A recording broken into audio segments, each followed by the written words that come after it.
Marissa Lane took the mop without a word. When she accidentally rolled up her sleeve, a sergeant froze at the black snake tattoo coiling around her arm. Everyone at the base had just handed a mop to the former captain of Viper Echo, the unit erased from all official records. Captain Hensley threw the mop like a joke. "Here's your throne, warrior." A kid barely 19 walked straight through the wet trail she'd just cleaned. Oops, didn't see the janitor. Her eyes lifted, catching his. His smile faltered. In the early hours, recruits noticed her. "Hey janitor, you lost?" Ruiz Craive. When he jogged closer, Marissa stopped and looked at him. "I know where I'm going," she said, her voice low but clear. Ruiz froze. Fort Elias wasn't any base. It was where recruits became something or broke trying. Dylan threw a crushed soda can across her clean floor. "Go on, mop mama." Marissa crouched, picked it up, and dropped it in her garbage bag. She didn't say a word, but the way she stood made the air heavier. At the cafeteria, Carter yelled, "Yo janitor girl, you missed a spot on my spoon." His friends roared. A female lieutenant, Voss, leaned to her friend. "She looks like she got lost on the way to a homeless shelter." Marissa's hand stopped just a moment. When Voss met her gaze, she lowered her eyes. Lieutenant Pierce dropped a paper cup right as she finished. "You know, for a janitor, you're terrible." Silent. "What's your problem?" She straightened, meeting his eyes.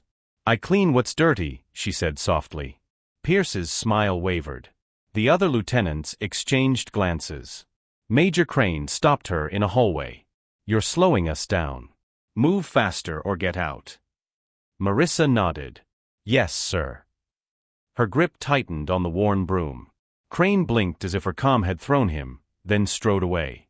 During night shift, Kessler grabbed a paper towel from her stack and tossed it on the floor. "Clean that, will you?" Marissa stopped, looked at him. Her eyes weren't angry, just steady. She pie. Up the towel, folded it carefully, and placed it back. "You're tired," she said. "Go sleep." His laugh died. His friends fell silent. Sergeant Torres couldn't forget that tattoo. In a grainy photo from a silent quarry report, there was a figure at the frame's edge, same tattoo. Torres leaned back. Not possible. He watched her more closely after that.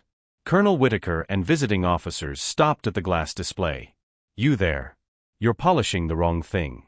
Those rags you're wearing need it more." Officers laughed. When Whitaker approached, she set down her cloth and looked up. "The glass shows the truth," she said calmly. "You should try looking into it." Whitaker's laugh died and his face reddened. Dylan and others threw empty water bottles at her feet. "Pick them up, janitor." Marissa crouched and gathered each one, unhurried. She stood, brushing dirt from her pants. "You dropped them," she said quietly. "Pick them up next time." The yard went silent. At the gym, Malone threw a dumbbell at her feet. "Hey janitor, you lift mop handles now?" Marissa set down her mop, crouched, and lifted the weight with one hand smoothly. She replaced it. "Too light," she said. At the firing range, Carter handed her a Glock. They'd loaded it with rubber bullets as a joke. She didn't flinch. She aimed and fired 3 shots. All dead center. Carter's mouth hung open. Marissa handed back the gun and said, "Nice try." Lieutenant Bannon reviewed the firing range footage frame by frame. The wrist twist before each shot, a reverse recoil technique from classified reports. He found her cleaning a bathroom. "Where'd you learn to shoot like that?" he asked. "Places people don't talk about," she said. During a base briefing, Hayes mocked her for being in the conference room. She continued erasing the whiteboard. He pushed harder. She stopped and turned. "You're loud," she said calmly. "But your notes are wrong." She pointed to a tactical diagram that was off by a critical angle. The room fell silent. An officer verified the error. Crane demanded she show her arms during inspection. Marissa rolled up her sleeve slowly, revealing the black viper tattoo. The air changed. "Anything else?" she asked. Nobody answered. As Marissa cleaned the flag area, Captain Lyle ordered her to fix a tangled flag. Recruits laughed. She climbed the pole with practiced movements, untangled the flag in seconds, and let it snap free. The recruits stopped laughing. She descended and said, "Done." Officers huddled around files that weren't supposed to exist. Viper Echo was terminated, a captain said. The whole team. No survivors. Colonel Hargrove leaned forward. If she's the captain, why is she cleaning floors? Marissa entered to empty a trash can. The room froze. As she left, she paused at the door. "I came to clean the floors," she said. "But if blood spills, I'll clean that too." During an evening training exercise, Sergeant Dawson spotted her on the observation bridge. "What's the janitor doing up there?" Marissa wiped the rail, then climbed over the railing.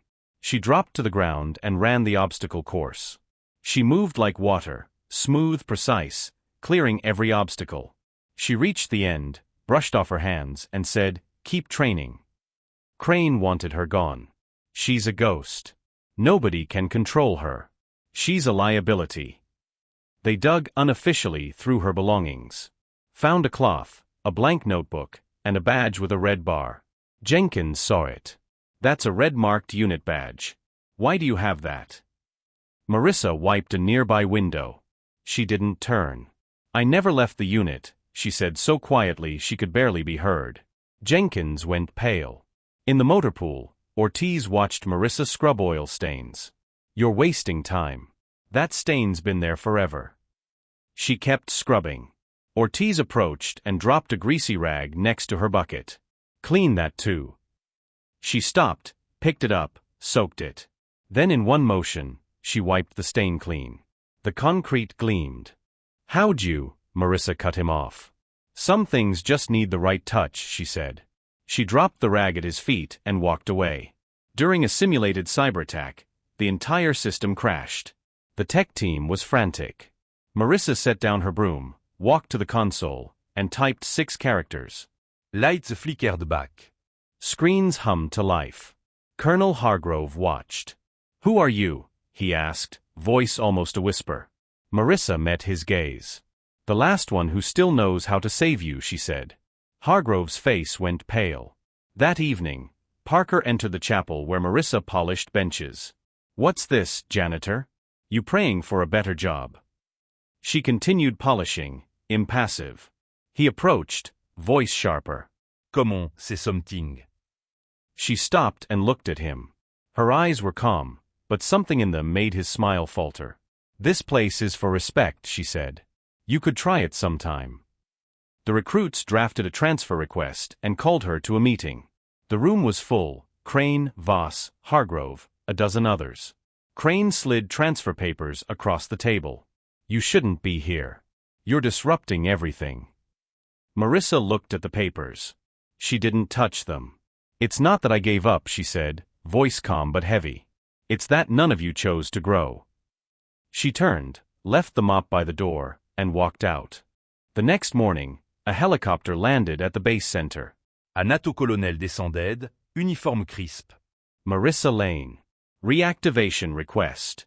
Bruxelles. Viper Phantom. You lead it.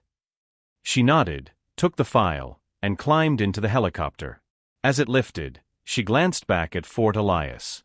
Her eyes didn't waver, but something in them burned, victorious, alive, unbreakable. Crane was reassigned to a dead-end desk job. Voss's report leaked online. Her peers turned their backs. Dillon was removed from the program. Carter lost a promotion when Bannon filed a report. Jenkins stopped talking about her, his swagger gone. None of them saw it coming. Marissa didn't need to say a word. The truth did its work quiet and relentless as her.